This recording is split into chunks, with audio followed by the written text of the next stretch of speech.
Welcome to the new and improved 3 Shots in a Dot, now on its very own channel. Each episode going forward will be much more like a cricket variety show with a bunch of different content types like quizzes and games, opinion and debate, and even tier lists and battle brackets. If you've previously watched us on the Boy Mom channel, don't forget to hit subscribe. But here's what you can look forward to in the first episode of 3 Shots in a Dot, the cricket show. We'll start off with FIFER, and if you're new here, this is a cricket quiz where I ask for the top 5 for a given situation, like the highest run scorers in ODIs. There is a weekly leaderboard, and as you can see from the one on screen, Kums has opened up something of a lead. Next up then, we move on to the recent roundup where we talk about recent cricket events, and in this one we'll be chatting a lot about England versus Sri Lanka. Then another new segment called On This Day, which you'll find out about in the episode. The Proteas Chat will also continue with South Africa taking on Afghanistan very soon in an ODI series, before we finish off with a battle bracket of modern day left arm pace bowlers. There's a bunch of quality in this one, like Mitchell Starc, Zahir Khan and Shaheen Shah Afridi, and if you stay to the end you can find out exactly who comes out on top. But now let's head to FIFER.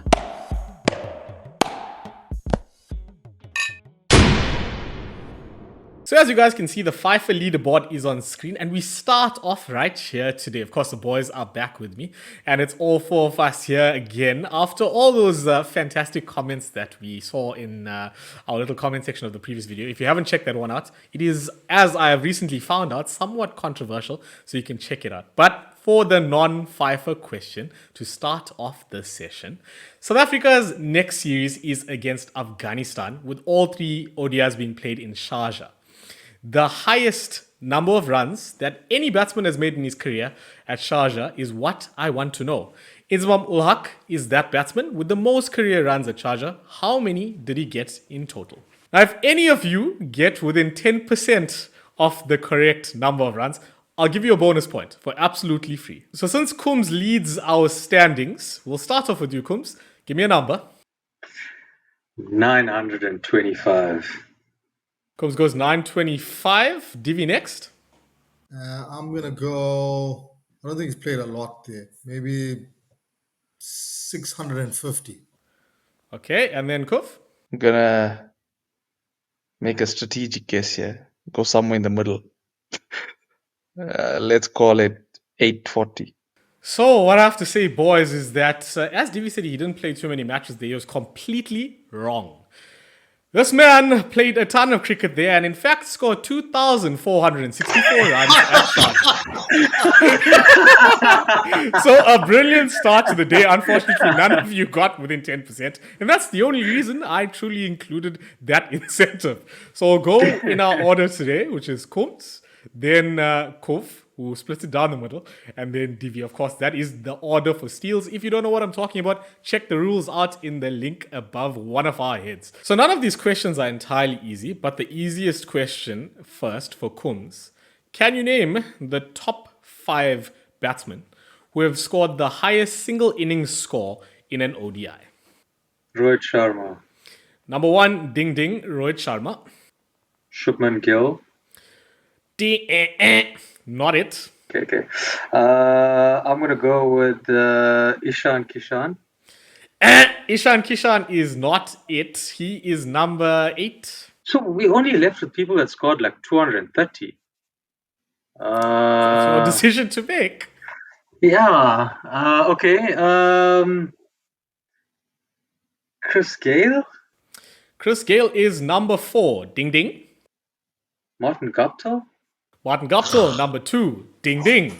That is the one that I had. Now with the dog pot. Gale, Guptill. I'm going to count you down. 5, 4, 3, 2, Ricky 1. Ponting. Ricky Ponting is not it. So that is your third bouncer. Come to Kuv for the first steal. We got count you down as well. 5, 4, 3, 2, 1. And your answer is Sehwag? We're in the Sehwag, number 3. Ding ding. So Kuv gets a point off Combs there. We'll come to Divi next. You also get a steal because, of course, there's still one available here. I have no idea. I'm gonna take a guess because the one that I remember most recently, Glenn Maxwell. Glenn Maxwell is a little bit lower, 201 in that knock. So the fifth one that you guys are looking for is FIFER Zaman with 210, not out. Top man there, Rohit Sharma made 264, and I'm sure everyone remembers that innings. He batted the entire innings. Gaptil in second with 237, not out. Sehwag with 219 in third. Gale with 215 in fourth. Pathum Nisanka recently scored 210 not out. And then, of course, you've got Ishan Kishan below that with 210 as well. So Combs ends with 2 points there. Kuv finally benefiting from the steal for change. Now, the question for Kuv for today, the medium question, as I like to call it. Name the top 5 batsmen with the highest scores in a single innings in ODIs as captain. Okay, Pontin. Ricky Ponting is not it. That 164 is number 9 on the list. Sure. Okay. Come on, one of Sharma's 200s must have been as captain. Rohit Sharma, ding ding, number 2.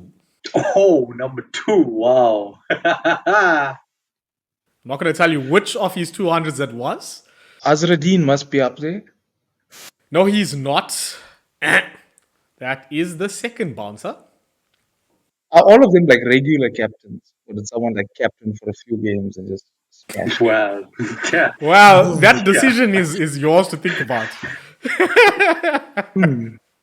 Graham Smith? That's the third bouncer, and that is not it. So we come to Combs to steal first. I'm thinking whenever you want to start counting, you can. I've got a few in my You know, head, but I usually when which one people to go. commit theft and they steal, they don't wait for the cops to arrive. So 5, 4, 3, 2, Andrew one. Strauss? Not it. Divi then? I don't know if he scored big runs or like big single innings, but he was the captain. He was quite aggressive. I'm gonna go with Brendan McCullum. Not it. I thought this was the medium question. So the question that you asked me, Kuv, was actually quite a good question. It's just that you didn't answer it well in your own head. The top man, Virender Sehwag, 219 runs in that innings. Then Rohit Sharma with his 208 not out. Next up, Sanat Jayasuriya, 189. Then Sachin Tendulkar with 186 not out. He did captain on the day. And the fifth one is Sir Viv Richards with 181. That's harder than it first sounded, bro. Yeah. So for the hardest question of the lot for you, Divi then. Scoring runs in a losing cause is quite painful. But then, can you name the batsman with the most runs in a match on the losing side in an ODI? Single innings, yeah. one score in an ODI on the losing side. Ricky Ponting. Ricky Ponting is not it. Ricky Ponting is number 10. I would go. I don't even know where to go. AB de Villiers. AB de Villiers is not it. That's your second bouncer.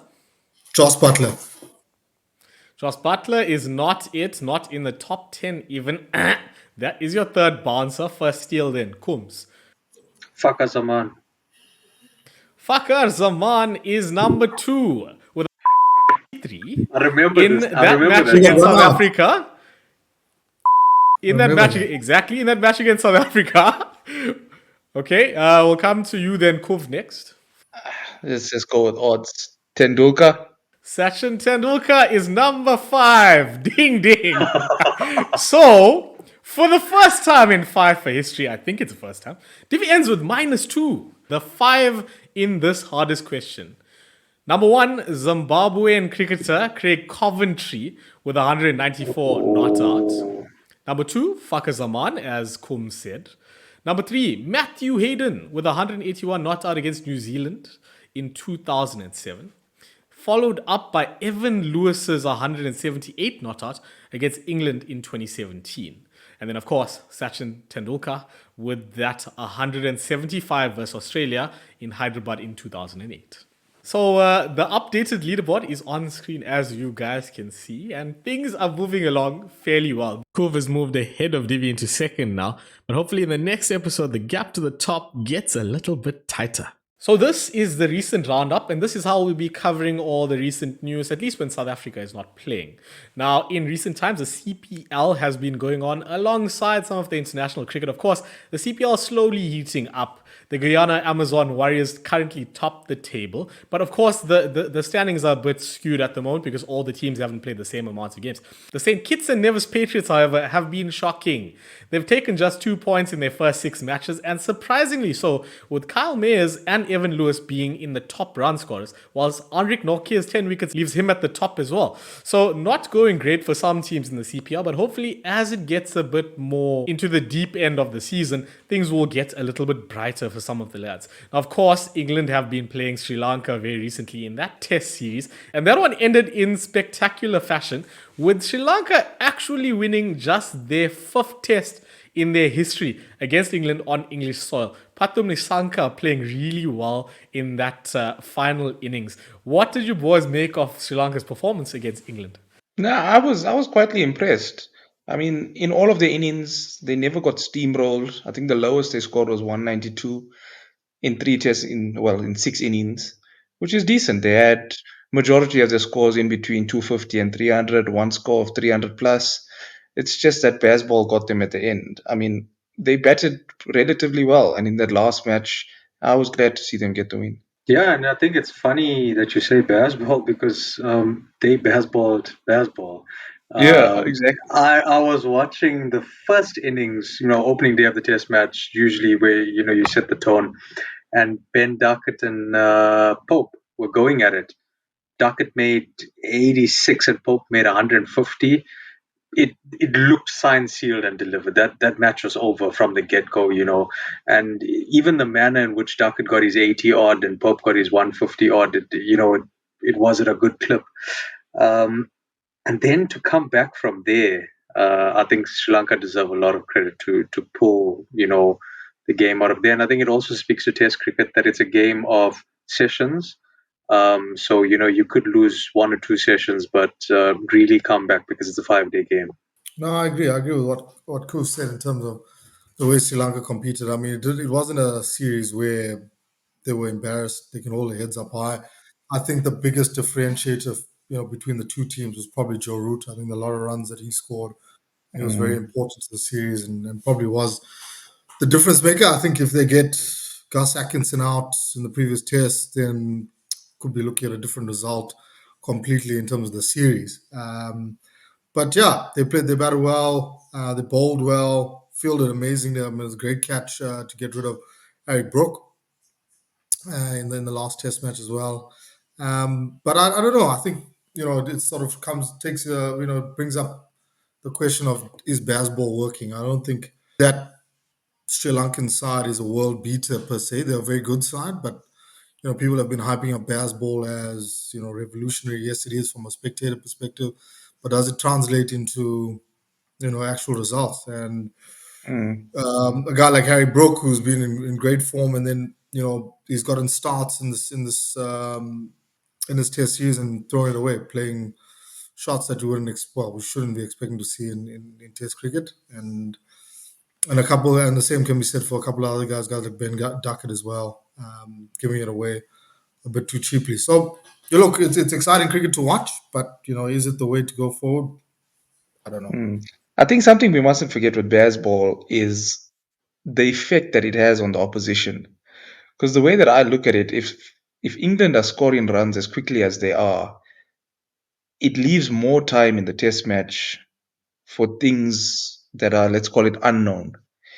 And the only way that I can see other teams competing with that, if England are in full flight, is either bat the same, or your first innings you need to bat for like a day and a half, whether it's regular test match cricket, but you need to eat into that remaining time in the game.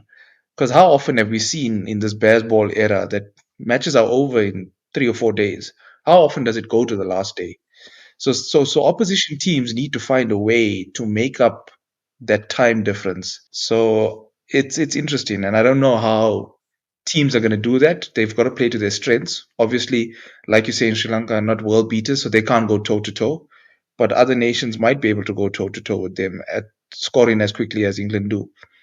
But I think that time factor is something that teams need to seriously think about how they're going to combat that. Yeah, you make a great point there, Kevin. I think also let's not forget if you have 250 to make on day 5, you would approach it more cautiously as you would on day 3 or 4, and that's a function of the wickets. So you got a deteriorated wicket on day 5 when your team batting second for their second innings, as opposed to now someone batting second for their second innings at the end of day 3. Yeah, I agree. That's a good point. Yeah, the day 3 is probably the best time to bat as well, and they have to chase 200 out in day 3, which is possible. I think another thing for England that is probably concerning is losing Broad and Anderson. I think we saw that bowling lineup now with all the youngsters in there. Then Mark Wood getting injured. It looks a bit weak. And I think when they come up against stronger batting lineups in possibly more favorable batting conditions, it's going to struggle. I think the next tour is to Pakistan, and those are flat wickets against a decent batting lineup. Yeah, so the next tour to Pakistan will be sort of a coming of age story for the bowlers. They're gonna have to figure out how to take 20 wickets on flat wickets with a very inexperienced bowling lineup. Yeah, so great stuff from Sri Lanka, from my view as well. I think they showed a lot of fight and character to come back from that perilous position and somehow win the test, playing Baz ball against Baz's ball. And it worked quite well. Nice to see, though, that things are looking a little bit bright for a team that previously was very good and for a number of years have gone somewhat astray.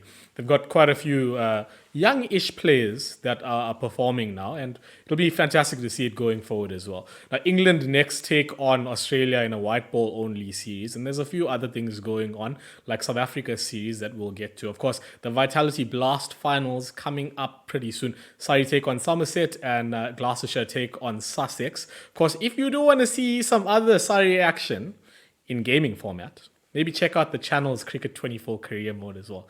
Now, before we get to what's going on with South Africa in that Afghanistan series, I am going to tell you a little bit about the next segment, which is On This Day. So this is a new segment called On This Day, where we look at something special that happened in cricket on this day in any time or any era. For this, the very first edition, we take a trip down memory lane. On this day in 1872, in Sarodar, Kathiawar, now called Gujarat in India, a prince was born. The Maharaja Jam Sahib of Navanagar, now called Jamnagar, Kumar Shri Ranjit Singh Ji. He is said to be one of the finest batsmen that ever played the game, with an elegant leg glance, brisk reflexes and a keen eye, and the capacity for the unorthodox. Ranji's cricketing journey began at 16 when he travelled to Britain to study at Trinity College, Cambridge.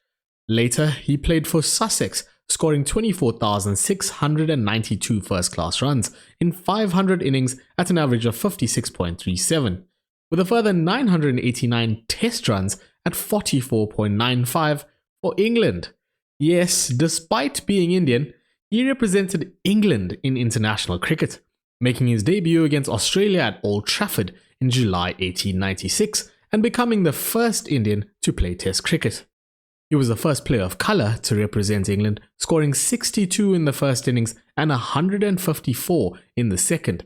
And despite England's loss, this feat secured him a place in the 1897 Wisden Cricketers of the Year list. Although he never had the opportunity to represent an independent Indian cricket team, he rose to political prominence in his homeland, representing the Indian states at the League of Nations Assembly in Geneva in 1920 and becoming Chancellor of the Indian Chamber of Princes in 1932. His contributions were recognized with 3 separate knighthoods in 1917, 1919 and 1923. After his passing in 1933, the Maharaja of Patiala donated a trophy in honor of Ranji for the Cricket Championship of India, thus resulting in a rename that has stuck for 90 years, the Ranji Trophy. Known as the Prince of a Little State, but King of a Great Game, Ranji will go down as one of India's cricket pioneers, with the Ranji Trophy paying homage to his enduring legacy.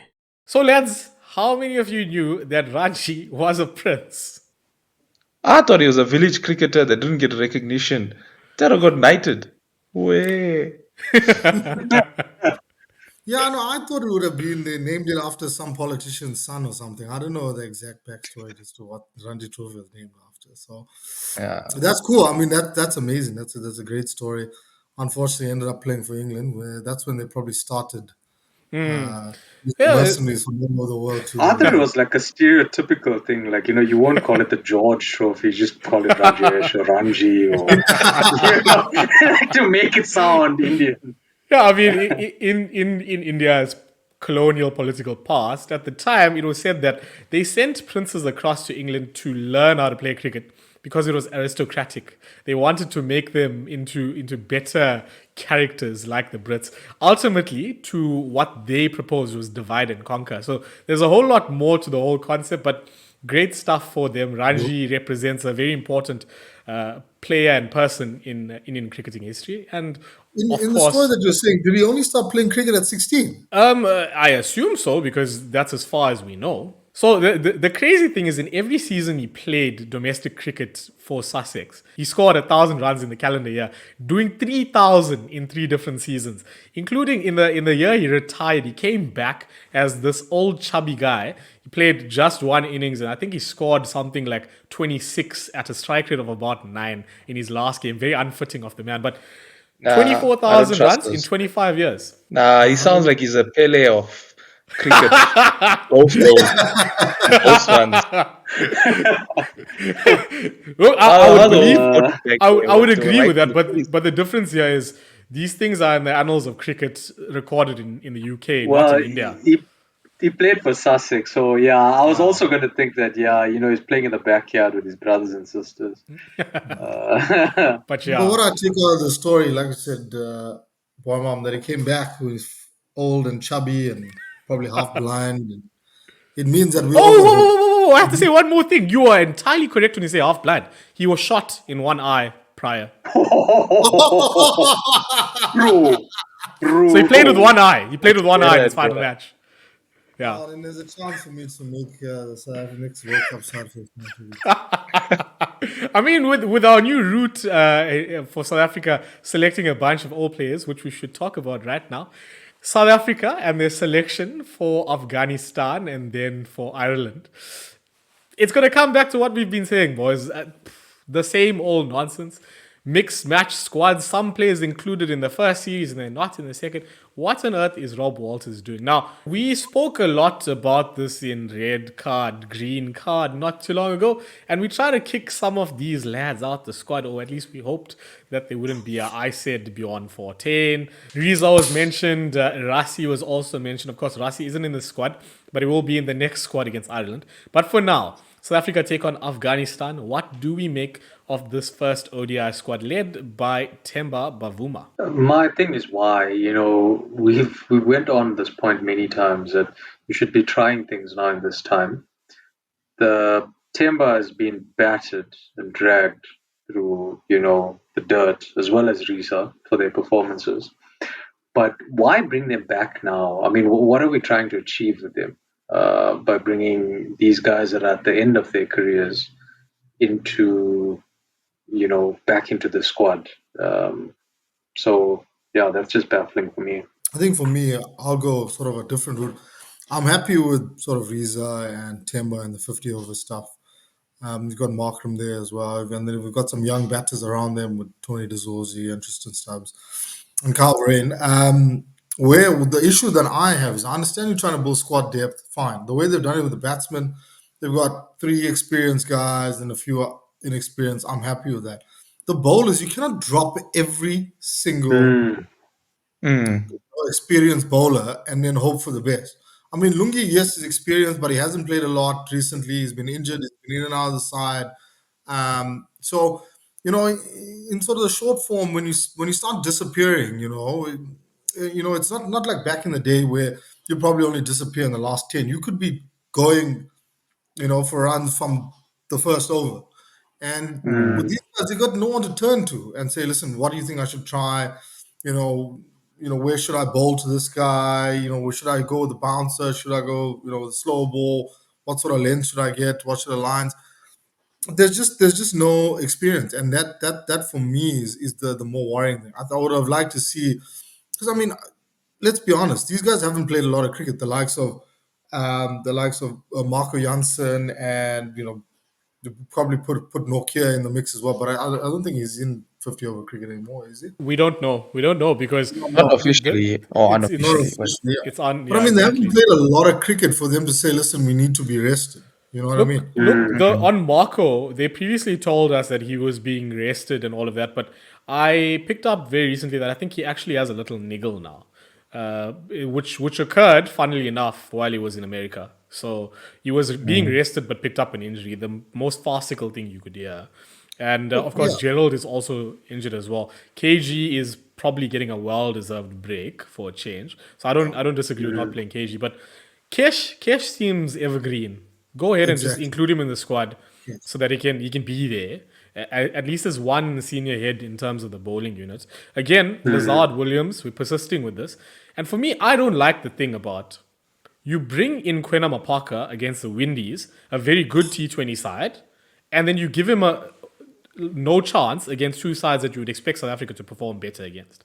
Why not Yes, play I him agree. in an ODI against Afghanistan? He's not in But the I'll other squad also either. stop you there because I also think it's a little bit of not necessarily disrespect, but Afghanistan is not a dorm I team. We've agree. seen in the last tournaments, they're white ball powerhouses at the moment. And that batting lineup, those top 4 or 5 batsmen, they're going to take this bowling lineup apart. I I think agree so with as well. Divi. I can get behind the batting lineup and the thought process and trying to find a balance between experience and new blood. But but yeah, the bowling lineup just feels way too light. I mean, like who's the experienced guy there? Is it Bartman? I don't know. And he's played like a handful of games. Obviously, in age, he's the older head, but international cricket is a different ball game.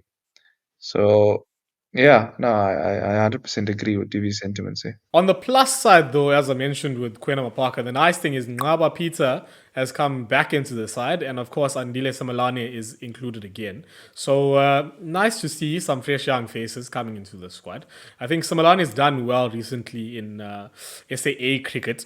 The weird thing for me is he comes into a slot that Patrick Kruger performed fairly decently in the T20 series. He's gone back to play SAA cricket, and they're currently playing Sri Lanka A in a series. I don't get that omission of Patrick Kruger. I think he deserved a shout after playing pretty well. But Samalane, Ngaba Peter, I think promising, a young leggy. Yeah, we're crying out for a leg spinner in South African cricket. Yeah. Well, this team is just I don't know what Yeah, to they're say anymore. disappointing, Like bro. No, it's I looked at Simolani's stats on ESPN Cricket Info, if you guys want to sponsor. Um, I looked at it. He seems like he bats like up the order. I saw he scored like an 100 recently, and he's got a bit of the ball as well. I think his batting stats are probably better than his bowling stats. But look, I'm happy with him in the side. I don't think there's any issues there. Um, with the how do you say Ngaba Peter? Not He bad click there. yeah, Alegi is some. We sort of we haven't had many. It's obviously just Tahir and Shamsi. So it'd be nice to have another one in the ranks. Hopefully a bit more consistent. But Kums, I actually have a question for you. How are you feeling about Rickleton being left out, really turning into Sanju now?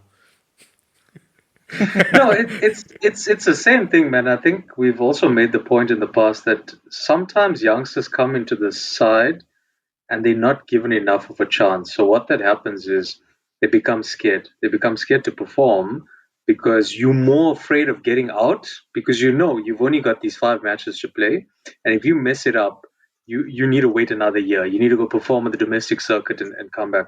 And I think we need to pick our youngsters, especially like you guys are talking about the bowling as well, and give them a good run. Give them 15 games and tell them up front, look, you've got 20 games.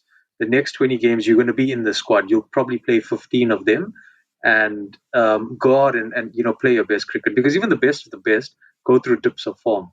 and that's yeah. Of course, I feel bad for Rickleton for the same reason. Yeah, Mm. and I understand what the Proteas sort of management is thinking. They're probably taking a leaf out of the Springbok book where they want to blood youngsters, but it's a different game. Like rugby, you make a mistake, you knock it on or whatever. The worst thing that can happen is they take the ball and they score a try, 7 points. Fine, Yeah, start you don't again. lose the It's fine. game. No, well, no, yeah, you don't lose the game, but I mean, you've got Yeah, another opportunity to perform within the game. If exactly. you're a batsman, you make a mistake, you're out. It's gone. Then you got to wait, sit in the change room. Don't know if you're going to get picked for the next game. I think, especially with the batting, I think the bowling you could probably got a bit of leeway in terms of how well how many opportunities the bowlers get because bowlers get opportunities within the game. They'll have one bat over, then you take them Hmm. off. Batsmen that are sort of new to the crease, you can sort of bring them back on to like get them into the game. But as a batsman, you know what you need management to back you, to give you a long run. Say, listen, we know what you're capable of at domestic level. Here's a good run. Go score the runs. We know what you're capable of. And rather than you say, okay, I get into the sun, I need to prove myself because I've only got this opportunity. And it doesn't, it's hard. It's hard for a batsman to have that sort of mentality. You gotta feel bad for Ryan because I mean we've seen him perform at SA20 level and we've been crying out for him to be in the side and we've seen it before with Sanju and yeah, it's just it, I don't think the selection is right there. So that is pretty much the sentiment as it has been for the recent past. Now, of course, when South Africa series does start, we'll cover that more closely.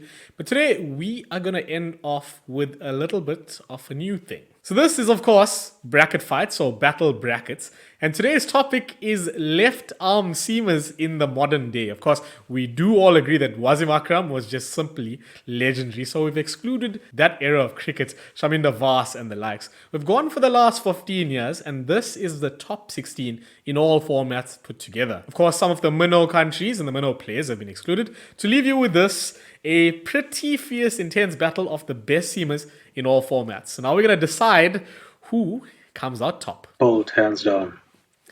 So Coach says Bolt over Johnson. I think Johnson. Personally, I think Mitchell Johnson. This is a tough one. Because it's all cricket. For test match cricket, I'll take Johnson. White ball cricket, I'll take Bolt. But overall, I think I'll also go Bolt. Yeah, I think even me. I think the compensation comes with the white ball because Mitch was great on the test scene, but I think Bolt's done it for a long time. And he's in got all more formats. variety. He's got more Happy, variety. but I always say Johnson. But go for it. So we're gonna go Trent Bolt first up. Next up, then Neil Wagner or Wagner and Mohammed Amir. This is a The tough cheat one. is better. So He off is the the better bat, bowler. Kuf calls Mo bit of a fixer Mo Amir there. is better. I agree. But I I agree. agree. I agree. He's actually quite class, and even now in his old age, he's still doing What good. could So, have been? any Yeah, disagreements? no, I agree. I agree. Mohammed Amir as well. Okay, so going Mohammed Amir. Now we get a proper battle here: Zahir Khan and Mitchell Stark. Oof. This is a tough one. Um, This is It's a going to make tough a lot one. of people angry as well. yeah. Yes, I agree because I really rate Zach. I think he was great, but Stark's stats speak for themselves, and bloody hard to put, even though as legendary as Zahir Khan is, to put him ahead of Stark here. No, I The agree. other I thing think is also Zach has played about 1/3 of the matches that Stark has. Stark's playing in an era where more cricket is available to you, especially in the white ball format. I have to go with Stark. Even though I'm talking up Zach, but I just want to say no disrespect to Zach from my side. yeah, I think with Stark, he's got that BMT. I think in the he's what leading wicket taker in all World Cups or something like that, like It's 5 wicket mad. taker ever in World Cup cricket, ODI World Cup cricket. And I think Zaire Khan, as good as he was, I think he did choke. Let's be honest, he did choke in the 2003 World Cup final in South Africa. Ooh. Where the first over went for 15, 7 down the leg, so for 5 down the leg side early in the first over. I think we'll give it to South. South Africans talking about choking, eh? That's South but Africa. I'm but also of Indian descent, so it's so okay. South African Indians talking about Oh, choking. today. You're pretty much perfect. Perfect. Today, but when they played India in the final, yeah. No, I gotta see how I feel. But the question is, if you had 5 runs to defend in the last over, It depends. No, If Stark is wearing you make yellow, a good Start. point. No. I'll put Zach. You make a No very good ways. I'm point going there. to start. Stark I gets haven't hits for seen runs. Stark bowl he does well go for under runs. I agree, he pressure. does go for runs. goes for Exactly. runs. Stark But is he's good up also front. He's a strike bowler up front. but But he's to also give clutch. Stark even 10 runs, He's been Right. clutch. Zach, for That me in is- that scenario. Listen, if you have 6 wickets in hand and you got 5 runs to defend, you Look, got a bowl. regardless of what happens there, people are going to be pissed non-run off, right? scoring balls. The comment section is going to be vibing again, and please let us know what you think. This is actually a pretty hard decision. I would have loved if this was the last two. I'm But taking anyway, Zach. Kuv goes Zach, Saru goes Stark. Stark, yeah, Stark. Stark, yeah. 3 Starks, 1 Zaid Khan. I'm sorry, you are a legend, but that's A that. legend, definitely a legend. Next up, then, maybe an easier decision, I don't know, for some. This is a funny one. These Wahab two Riaz should have been and paired Sam with Curran. those two. This is actually, it's the same comparison because they're both equally nonsense at times. So Yeah, and they both bat well as well. That's a weird one. what are we saying? I think Wahab gets creamed a lot, so I'm gonna go with Sam Curran, even though he's had a much shorter career. I think he's been clutch for a longer period at times. In that, he was very good in T20 cricket for quite some time. Wahab Riaz, yeah, I think. I think he's a bit of a clown, and even his role as the chairman or president of Pakistan cricket, I think that was a farce. So I'm gonna go Sam Curran from my side. No, I'm gonna go for Wahab. I don't think he's that big of a clown. I think in his day he has his moments, but like you said in the beginning, both these bowlers, they have very very good moments, but they also have those Yeah. horrendous moments where they go Mares. for I'm gonna go Wahab. Sam Curran, yeah. It's Nah, I almost mean, like Wahab Riaz and Harris Rauf can be mirror images of each other. They're like the same person, just bowl differently. Personally, I'm going to go Wahab Riaz. I think we've got to look at the bowler. I think Sam Curran probably offers you as a all-round cricketer, but as a bowler alone, Wahab Riaz is my man. So yeah, Kuf, same. I agree. Okay. If We're this was going- cricketers, we'll go Sam Curran, but now we're Yeah. going left arm seamers on that ability alone, Wahab Riaz. Wahab Riaz goes through. Okay, now that the first set of fixtures on the left side of this bracket is done, Trent Bolt now takes on Mohammad Amir. For me, Bolt demands more respect than Amir. Bolt is more scarier and demands more respect. But You can't take Amir down. what if Amir fixes the result before he starts? No, man, bullshit. But yeah, No, I'm Bullshit. kidding. yeah, Bolt for me. Yeah, no, Okay. both. Yeah, bowl for me as Divi? well. Easy Yeah. pick there. All of us going Trent Bolt. I think on the balance, yeah. Now Wahab takes on Stark. Oh, Another again, easy hands choice. down. Again, hands on. I think Stark. Stark. We're all going Stark. Stark this time. Easy stuff. Now, of course, it comes down to Bolt versus Stark. This is a bit of a tougher choice. Make your cases. I'll start with this one. I say I'll go Bolt. Mitchell Stark. I think Mitchell I Stark. say is good. bolt. Okay. I'm going with Bolt as well. Yeah. I also think Bolt. We'll go back to what the question was earlier. In a situation, who are you calling? I'm saying Bolt. I'm not Yeah. calling Bolt. Bolt is not clutch. Bolt is a guy that lost the World Cup final for Okay, we'll give New you Zealand. that. You must remember that. He tried to be Valid. too sharp. He took the catch. He thought, okay, I'm not going to pass this off to anyone. And just, no. You talk about clutch situation. Yes, it might not be with the ball, but mentality. But then back to your point, this is on Yeah. the On bowling. ability as a left Left arm arm seamer. seam bowlers. Yeah, Bolt No, so okay, can swing that I agree with ball. you guys. I agree with you guys. Let me fight for my boy here, Stark. Man. I agree with you guys. With a new ball, Yeah. Yeah. Stark is lethal. But if in a clutch moment, the clutch moment is not with a new ball. Clutch moment is at the death. No, Bolt can't bowl in the death. He's gonna go for Correct. runs. So You you have to will bowl never him have 10 overs in straight a up clutch front. moment. You will never have Trent Bolt in your. But the thing is, I also feel Stark, as good as he is on his day, He he gets can also banged buy. sometimes.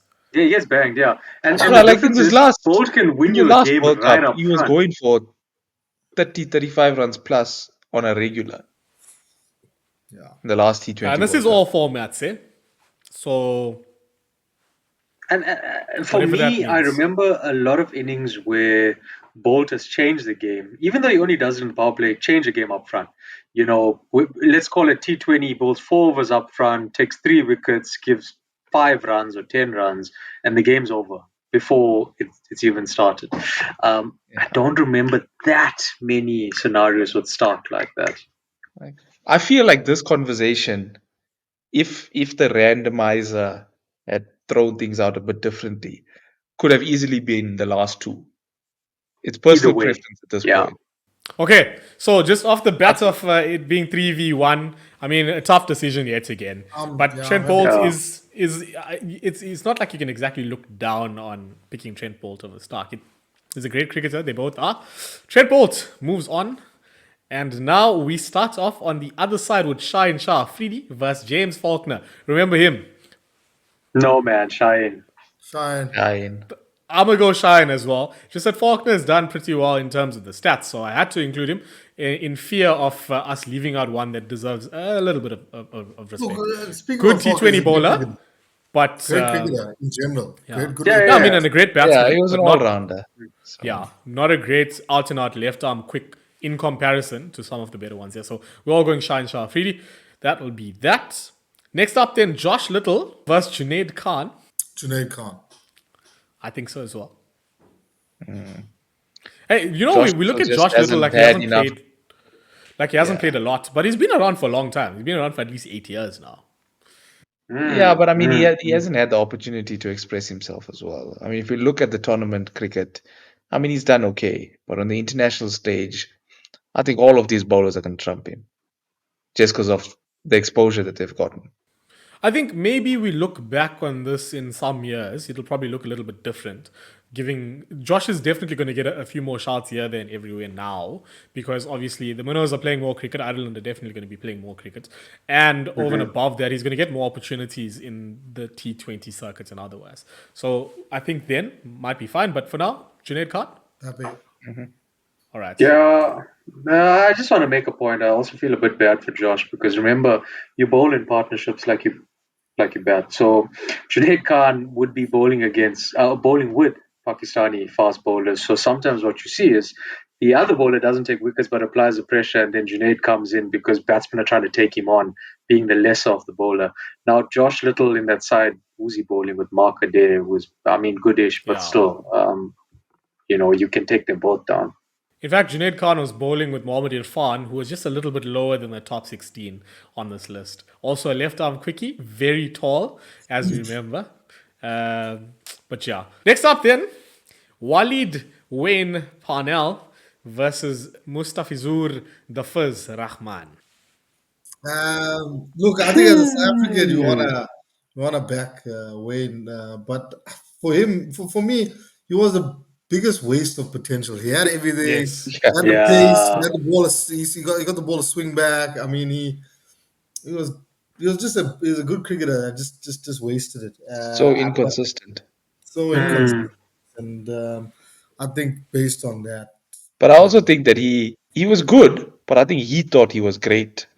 yeah. Yeah. I I mean, think that was his downfall. to be fair to him, he could have been great because I mean, the way they hyped him up as a youngster, because he captained Yeah. under 19 side. And he He batted batted at four five or Hmm. four, for yeah. 4 or 5, But he can and bat. he's going to He can bowling. bat. Like he can He can bat. He bat. can The bet. guy can bat. But Yeah. he was a brilliant cricketer. And But I think no, and something happened somewhere as he started to develop into a all format player for South Africa.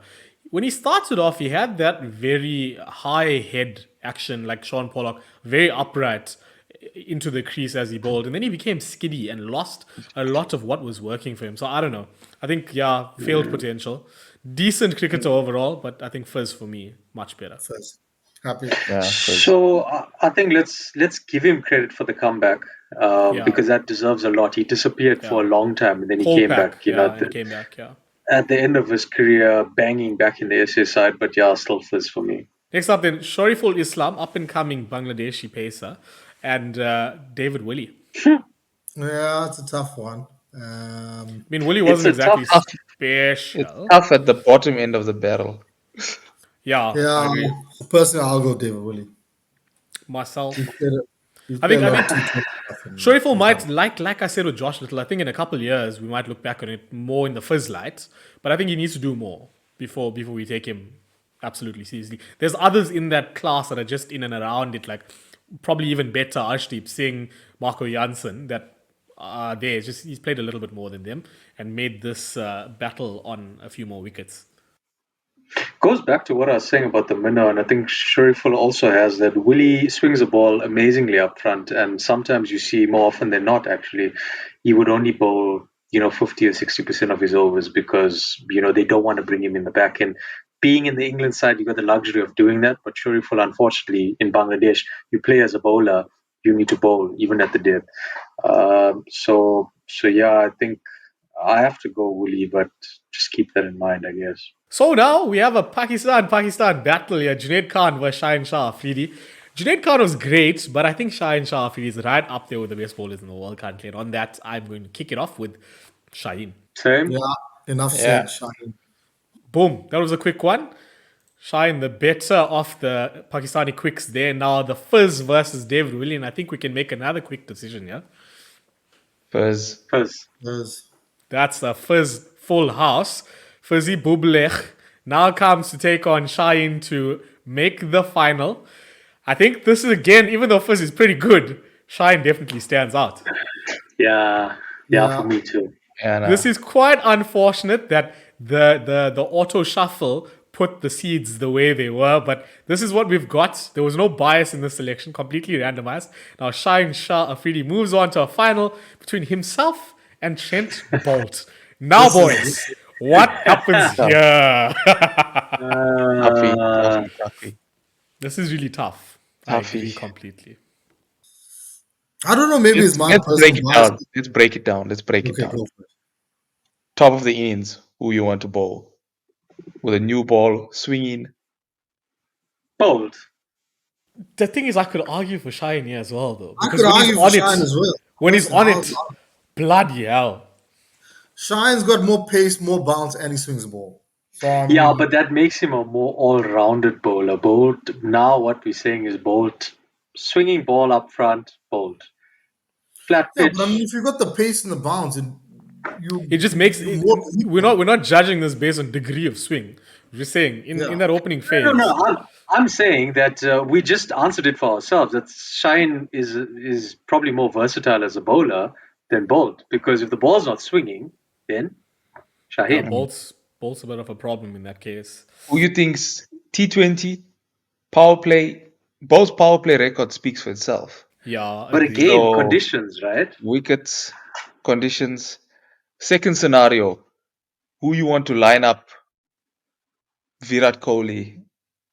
Day 2 of a test match. Kohli is on 120. No, but you can't. Need to you line him can't- up. Yeah, okay. Who Day you 2 of a think test got match, he's more- already on 100. Yeah, who you think's got more control, line and length, bowl the same delivery, 3 overs in a row, change it up. LBW. No, I'm sorry, Counselor. These are leading questions here, Counselor. Let's not lead people to the answers. But even you saying that, so let's say, for example, you got an in batsman on a flattish wicket or just any type of wicket, actually. I'd rather go Shine. He's got more pace, Yeah. more bounce. He's gonna extract anything. If there is anything, he's gonna extract the most from it. He's gonna be, for me, your most lethal out of the two. That being said, Bolt has got an amazing record, and you wouldn't. It's a tough decision. I think especially comparing new ball, which both these bowlers are new ball strike bowlers. It's a tough one. Look, in all seriousness, I think I said it, Divesh. I have to agree as well. Shine, because he's a more all-rounded bowler. You can put him in more situations, whereas I can only think of Bolt on a green pitch up front in the power play. Yeah. I'm also going Shine. I think the thing that makes this decision even harder is that we have enjoyed Bolt for a long time. And because you respect his craft, you kind of feel like, bloody hell, you're so good that he doesn't deserve to lose in a shootout with a much younger cricketer. Let's be fair, Shine is years ahead of him compared to where balls come from. And yeah, but out and out pace, good bounce because he's as tall as heck, and gets swing up front, but can also do a bit at the back end. So I'm gonna go Shine Shah Afridi. Outvoted, but I'll accept. That is that then, and the winner of the very first battle bracket here, a left arm pacer battle bracket, is Shaheen Shah Afridi. Now, we are not saying that Shaheen Shah Afridi is the greatest left arm pacer ever. What we are saying is that in a straight shootout between 15 of the other top left arm pace bowlers in the modern generation, having played quite a decent bit in the last 15 years, he does come out trumps. Now, the bracket was randomized, and I could see a potential situation where he might have come up against someone like Mitchell Stark, and maybe things would have gone a little bit differently. But it is what it is. Shaheen Shah Afridi wins that. Now, if you have a question as to why, we didn't include Marco Janssen, Fazalak Faruqi, Arshdeep Singh, Ashish Nehra, and a few others that probably deserve to be on some debate of a left arm pace bowler. It's purely because they're just not in the top 16 of the recent left arm pace bowlers. And I made the decision to go with 16. Maybe the next time we could go for 24. If you do want us to do another one with maybe other fast bowlers, let us know who you'd like to see in the list. If you disagree with anyone that we've picked there already, let us know that too, because of course the previous episode generated a whole host of comments and we take them on board, but please justify why you think we were wrong with whatever you think we were wrong about. Now, if you did enjoy this episode, this format's going to stick around for a little bit of time. So hit the like button and then subscribe so you'll be able to catch the following episodes. You can also catch us on all the audio platforms if you're one of those that doesn't want to watch but needs something to listen to on your way to work. Until the next one, don't forget to pour a shot and cheers.